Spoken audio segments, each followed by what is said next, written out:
Hi, family. African Osorenko back at you. I am so glad that you are joining me today, and I thank you so much for being here, being present for us to discuss this topic. And today's topic is group economics for Black people. Family, we know for over 400 years we have been in the belly of the beast, okay? And that we understand that as long as we remain in this situation with other communities, specifically the Caucasian community, we must be diligent in practicing group economics. Family, we have to do this so that we understand the importance of building black dollars, uh, recircling black dollars, and continuing to keep black dollars present and in within our communities so that we can have a better chance to strategize, for future economics, to build wealth for our future, for our children, for our community. We know that this is very important. And so that will be what we will be discussing today. And I hope you'll stay with me. And please like, share, and comment. I love it. It keeps, everybody interested in the topics that we're discussing. And it gives us so much knowledge of how we can build our communities better. Okay? So bear with me, and I'm gonna pull it up. Okay, so, and I'm going to be reading from two separate articles. So I will read the copyright disclaimer under Section 107 of the Copyright Act of 1976. Allowance is made for fair use for purposes such as criticism, comments, news reporting, teaching, scholarship, and research. Okay, so the question is, what is Black economics? A coalition of business leaders and aligned advocates committed to economic progress and prosperity in the Black community with a specific focus for work. In 1918, the brilliant scholar and activist W.E.B. Du Bois organized what was named the Negro Cooperative Guild, with visions of building a cooperative economic base among Black people. Du Bois believed that building self sustaining communities was an alternative to a system that treated Black Americans unequally. And family, this was in 1918. We're now in 2024 going into 25, and we are still treated unfairly and unrighteously. Okay, as we understand them getting rid of DEI and also getting rid of affirmative action will prove, even though there are those who will continuously say white women were the benefactors of those two programs, but family, this is their way to ensure that Black people are not included in a lot of jobs and things like that. This is one of the reasons that they open the floodgates for other communities to come into America illegally, okay, so that they can disclude our community from certain jobs and things like that. A lot of things. The concept of group economics is a rarely discussed but widely used concept that has been adopted by numerous communities, whether it is farms, stores, or even places of employment. This idea finds roots in the Bible. An example can be found in Acts, verses 44 through 46 of chapter 2, which describes an activity that today is modeled in our abundance and scarcity economy. And we know we are living in that right now. We read in this passage that on the day of Pentecost, persons sold property and possessions and gave to those who were in need. They also broke bread together in a spirit of unity. In other words, we see cooperation among those who believed in a self help community, not isolated, but in harmony. Family, in harmony. We have to begin to move in harmony and together. We have to do this, family, in order for us to sustain the community. Okay? Because that's the only way, family, we're going to have longevity. Because anything else will be futile for our community. Self determination is a concept that historically permeated throughout communities. In the case of marginalized communities, the concept of group economics or a circular economy is where the resources remain in the community within reason. Family. Now, we understand that people purchase homes, so you have to, buy from those people because predominantly they're from other communities. We understand, the banks and things like that. We understand that. We understand, but family, we should have businesses within our community that we are utilizing daily. There should be small mom and pop little stores. We look at a lot of our communities that have food deserts. They have food deserts because we don't have food stores in our community. We have allowed other people to come in to our community and put all kind of things like liquor stores and Asian restaurants. And look, I'm not being biased against anybody, but if you don't love yourself and help yourselves first, who else who's going to help you? No one's going to help you. We have to learn to help ourselves. And so, circulation of our dollars, black dollars, in our community, our black communities, is necessary. Okay. The ideology of group economics was central to the vision of Julius Nyerere, the first prime minister of Tanzania after independence in 1961. He called it Ujama,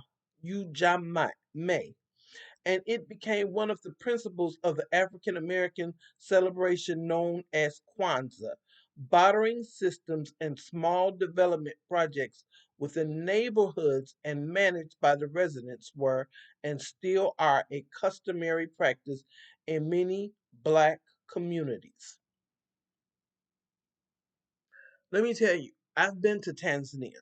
Beautiful country, beautiful people, very much so. And the way the people operate and work, yeah, there are other communities that have businesses and things like that within their countries. But I think the people are uh, more reliant on one another as far as they have different things. And from what I saw when I was there, and in some of the other countries that I visited, they do practice group economics. They do try to barter within and between themselves. Family, a community that does not look out for itself cannot sustain. It cannot sustain. Self determination, however, was not always celebrated. The communities of Greenwood in Tulsa, Oklahoma in 1921 and Rosewood, Florida in 1923 were two self reliant black communities. Both communities were destroyed and many residents were killed because of racist attacks from white neighbors. Family, Rosewood and I'm sorry, and Tulsa, Oklahoma were not the only two towns that were um, taken over and destroyed by white supremacists. They were not the only two. There were many, many, and you can look it up in every city in America. I mean, every city in America. There were towns, black towns that were destroyed. The people were massacred, including children, family, including men, women, and children, massacred. Okay, murdered, their belongings taken, their property taken, their land taken, their homes taken. Any that was left was ran out, of their town. And as we saw, the three elders that were living, I think there's still two of them that are living from the Tulsa, Oklahoma, who were seeking reparations for what they went through, and this government to pay refuses to pay those people. They are the only survivors of that Tulsa, Oklahoma massacre. Okay, but this government won't pay, but we know they will pay one day. Okay, so it says both communities were destroyed and many residents were killed because of racial attacks from white neighbors. Historically, black people had no choice but to employ or sell to each other because of being locked out or exploited. Today, food cooperatives, credit unions, and co-op farms are just a few types of the close to 30,000 cooperatives in the U.S. with over 300 million members. For Black Americans, the concept of group economics is central to community sustainability and power. A community that can build economic cooperation within its borders controls its assets and can control its destiny. Family, we can control our destiny if we can build our economics and practice group economics together. Because the way we're going now, we are spinning our wheels recklessly, recklessly. You know, we should not be, and I know, you know, when I say this, some are not gonna like it, but us running into the look, it ain't just the women, but us running into these beauty salons and nail salons.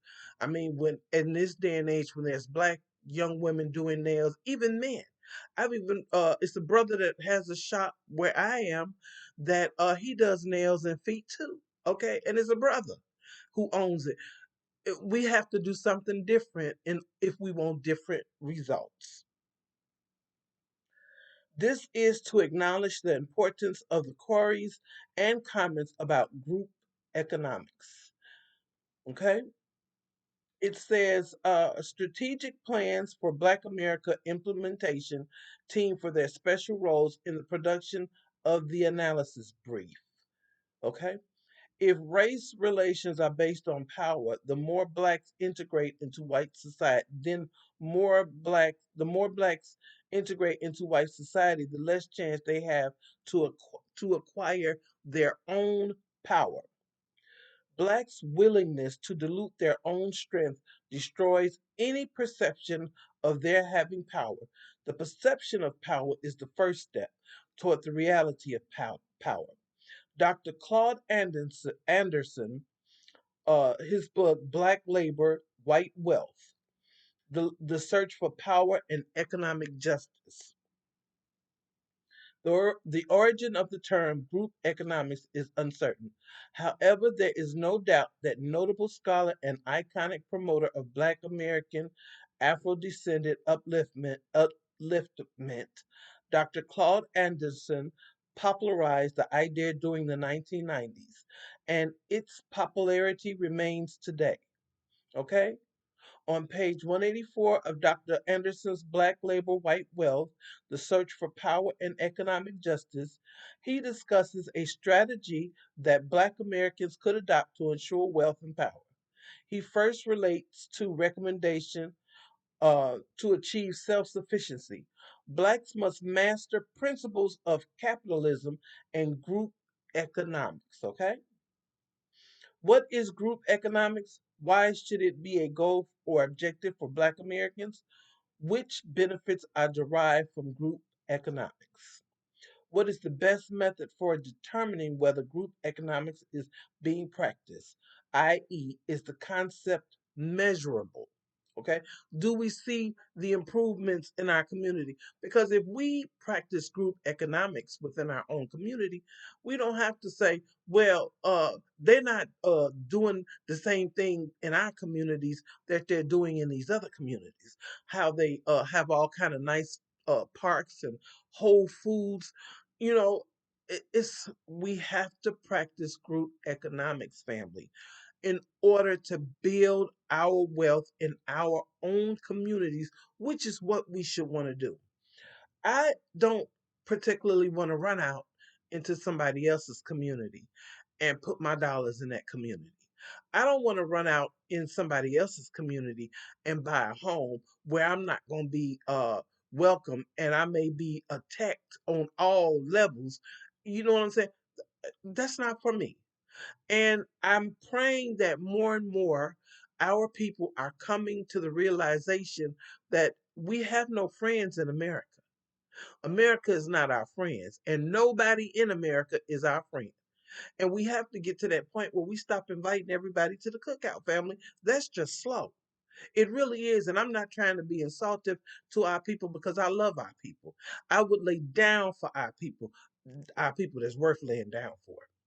But for us to always, be praising other folks and listening to other folks and inviting other folks' family, we must get to a point that we are independent of everyone. Okay.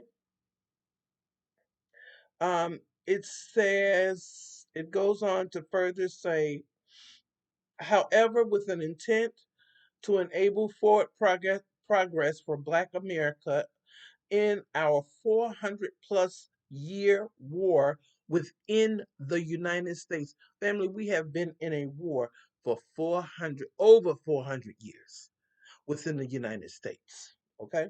They have made war with us. We follow up Dr. Anderson's writing on this topic concerning a required posture for Black Americans. He was adamant and categorical about a requirement for Black Americans to organize, remain unified, and to plan systematically, strategically, and long term to ensure that we fulfill our objectives and achieve our goals. He made it perfectly clear that Black America's failure to achieve sufficient power, i.e., a sufficient level of group economics, practices, behaviors, could very well precipitate our own demise. So I'm going to stop reading there, family, just to say this. If we don't start to practice group economics within ourselves, we are killing off our own. So, a lot of us have that individuality intent. And I understand that's fine. But with that individuality intent, you should also have the mindset of black group economics, family. Stop saying that somebody is being divisive because there's a lot of us that feel people are being divisive when they talk like this. You don't think white people are uh, practicing group economics? That's why all the wealth is in their community. Plus, they stole it, you know? But we are the only ones who, when we start talking about things like this, then, people want to look at us sideways and say we being divisive. I'd rather be divisive and my grandchildren's children have wealth. Okay? If that's being divisive, then count me in to be divisive. We have to get to a point where we care for ourselves. You know, um, Help starts in the home with you, with family. Help starts within yourselves. This is how we help ourselves. See, we have to become independent, family, because we're coming to some real messed up times. And it's not just because Trump is coming in the office. See, some people want to just focus on Trump coming in the office, that it will not just be Trump's coming into office, family, that is going to bring on all of the things that's going to come down. It was predestined. It is already been written in scriptures. We must understand that. It is going to happen because this is the way they've been pushing it. This is why they're doing things the way they're doing things. And we got to stop looking at, oh, it's just the Republicans. It's not, family, it's both sides that want our demise. And the sooner that we get that and we teach that to our children, then we can get on some stuff and try to build better and do better. But until then, family, as Dr. Claude Anderson said, we will be headed for extinction, because that is what they are trying to do. I asked a question earlier in my community. They're spraying stuff over, even now in the wintertime. It's wintertime. What are you spraying? What are you spraying for? You know what I'm saying? Family, they are beating down every door from every angle and side. We have to start to do better. We really do. But family, I'm going to let you go because I know I've been talking for a long time, but I appreciate you coming. Please keep coming back. Um, share the share the lives, share the videos, um, and comment. I would like to hear your comments because what you have to say matter to me. It does. I thank you so much. I wish you all peace, love, and joy in your lives. Stay safe and blessed in this season that we are in. Be diligent, family, and be strong, because there's nothing that can defeat us if we keep our mind to the prize. Keep your mind on the prize, okay? Or your eyes on the prize, okay? All right, family. I thank you so much. Namaste and take care. Bye bye.